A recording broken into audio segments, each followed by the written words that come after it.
They said, Mike, don't touch the Bitcoin stack. Now I'm buying more while they fading into black. STR printing. Right. So I have been following Bitcoin for maybe 10 years now, and back in the days, things used to be simpler.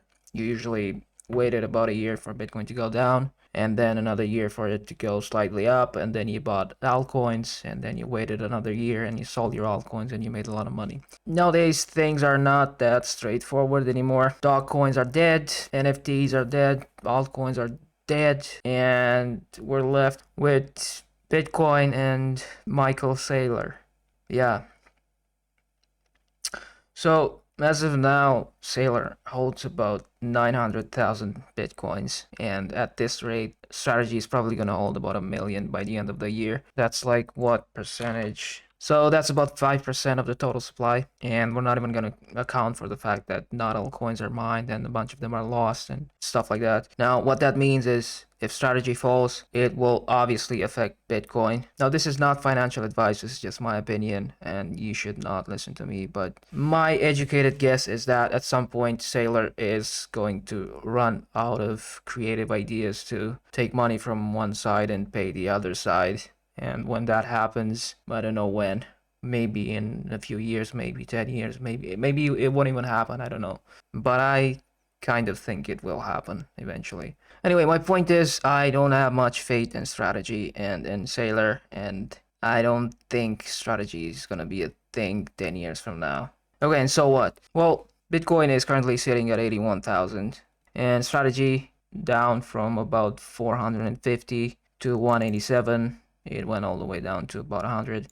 But the only chart that is relevant to what I think will happen is this. The line chart is Bitcoin and the candle chart is Strategy. What I'm trying to show you is that Strategy is leveraged Bitcoin. Now, what that means is when Bitcoin goes up 100%, Strategy usually goes up 200 or more. So if, for example, you were to invest back at the exact bottom in, let's say, 2022 December. Okay, so this was the bottom for Bitcoin right here, and November 2022. So if you were to buy the exact bottom last bear market, you would have made about 600%. That's 6 times your initial investment. If you bought Bitcoin, and if you bought Strategy, you would have made 1500, or if you sold the exact top, 1800. So that's 15 to 18 times your initial investment. So the take is Strategy is leveraged Bitcoin. The problem is Strategy is riskier than Bitcoin. If you're willing to take the risk because you want better returns, Strategy is the better option. If you want to play it safe, buy Bitcoin. My plan is I intend to buy Strategy, not because I believe Michael Saylor, but because hopefully it will give me better returns in the short term. So I expect Bitcoin to dump from 82 to 40 to 50 in a few months. If that will happen, Strategy will obviously go down with it, and I hope to buy Strategy in the 50 to 70 range. If that happens, and if I'm right, then a bull run is going to happen for Bitcoin.